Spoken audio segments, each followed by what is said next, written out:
Halo para pengguna Vina, pada kesempatan kali ini kami akan memberikan tutorial terkait bagaimana caranya melakukan purchase return atau pengembalian barang.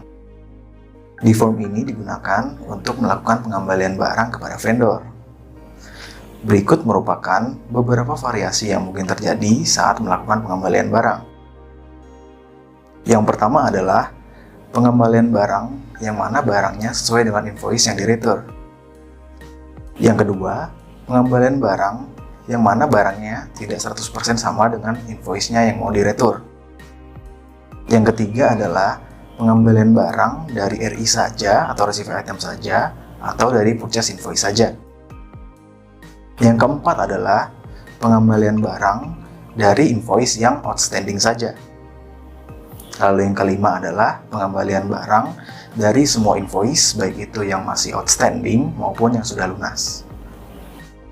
Form purchase return dapat dibuka dari pertama data entry atau aktivitas, lalu purchase atau pembelian, kemudian pilih purchase return atau return pembelian.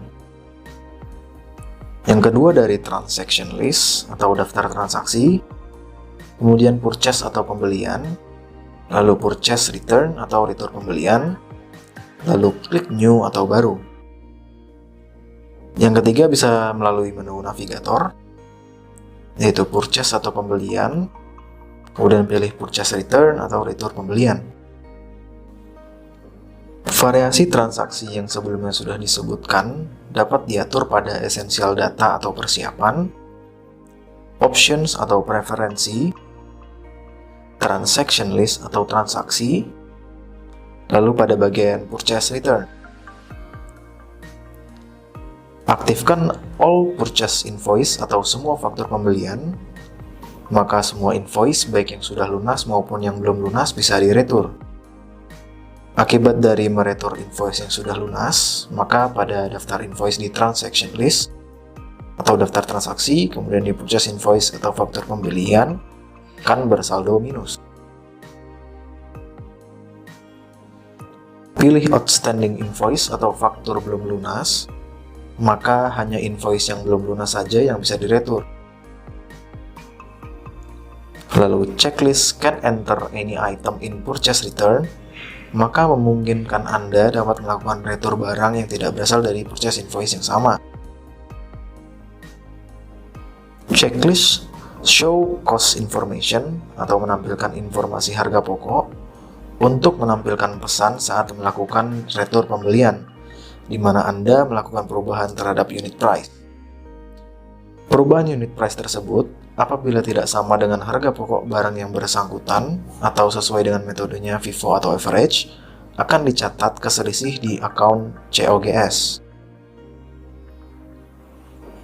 Checklist show confirmation when create purchase invoice untuk menampilkan pesan pembuatan purchase invoice apabila return nihil. Sebagai contoh, berikut invoice 0111 dengan barangnya AAA dan invoice nomor 112 dengan barangnya BBB. Saat Anda melakukan return terhadap invoice nomor 111, karena tadi sudah di checklist can enter any item in purchase return, Anda bisa memilih jenis barang apa saja yang di-return, seperti meretur barang AAA, BBB, dan barang lainnya yang mungkin belum pernah dibeli sekalipun. Konsekuensi dari pilihan ini adalah saat melakukan return, Anda memilih barang dari icon elipsis di kolom item no, mencari sendiri nomor item yang ingin di-return dan kuantitinya diisi sendiri, serta kolom unit price akan kosong dan harus diisi sendiri harga return yang diinginkan. Tetapi jika pilihan can enter any item tidak diaktifkan, berarti jika Anda meretur atas invoice 0111, maka hanya barang jenis AAA saja yang dapat diretur. Memilih jenis barang yang diretur bukan dari kolom item no, tetapi dengan memilih atau combo box atau drop down pada kolom description. Setelah memilih nama barang yang diretur, akan muncul pop-up yang menanyakan apakah Anda akan melakukan retur semua kuantitas barang atau tidak. Pilih yes untuk retur semua barang, atau pilih no untuk retur sebagian kuantiti. Selanjutnya, kolom unit price akan muncul sesuai dengan harga pembelian sebelumnya, setelah dikurangi dengan diskon item.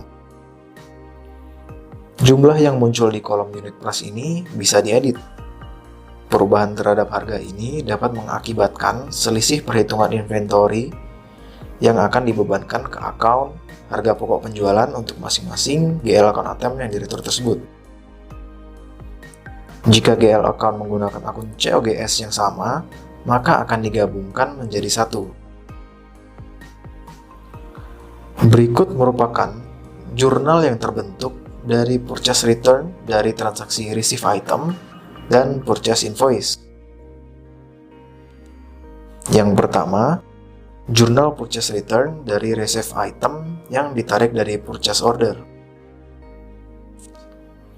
Di sini sudah dibuat PO atau purchase order dengan quantity, unit price yang sudah diatur sehingga amount-nya sekian. Kemudian dibuatkan receive item yang menarik PO tersebut. Lalu dibuatkan purchase return.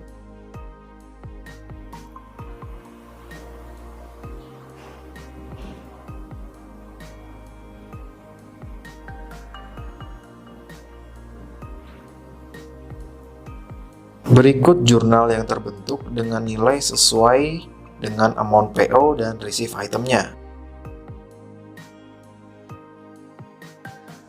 Selanjutnya, jurnal purchase return dari receive item langsung atau tanpa PO. Di sini sudah dibuatkan receive item AAA, kemudian diretur.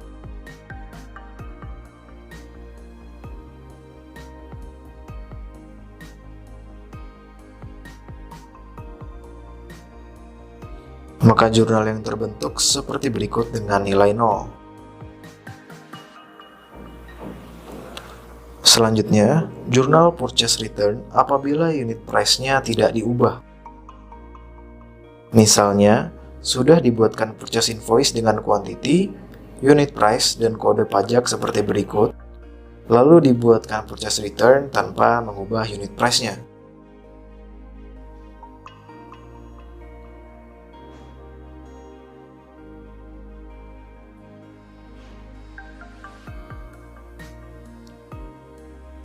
Berikut jurnal yang terbentuk.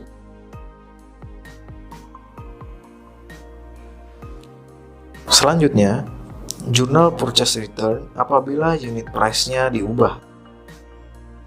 Misalnya, transaksi retur sebelumnya, kita edit unit price-nya.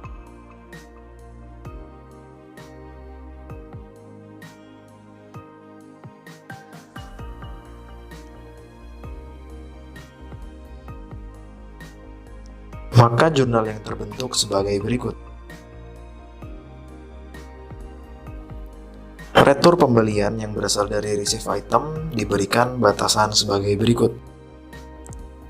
Untuk receive item yang sudah ditarik full ke purchase invoice, tidak akan muncul di pilihan purchase return. Namun, yang RI yang ditarik sebagian masih bisa diretur sisanya. Yang kedua, item yang bisa diretur hanya sesuai receive item yang dipilih. Tidak bisa menambah barang di luar receive itemnya.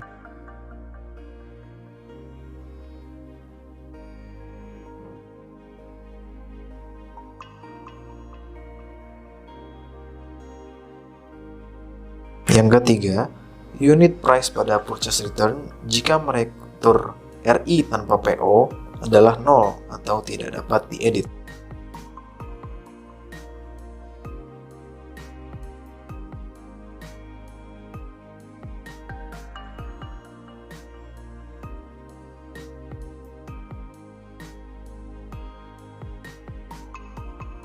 Demikian tutorial tentang bagaimana caranya melakukan purchase return atau pengembalian barang.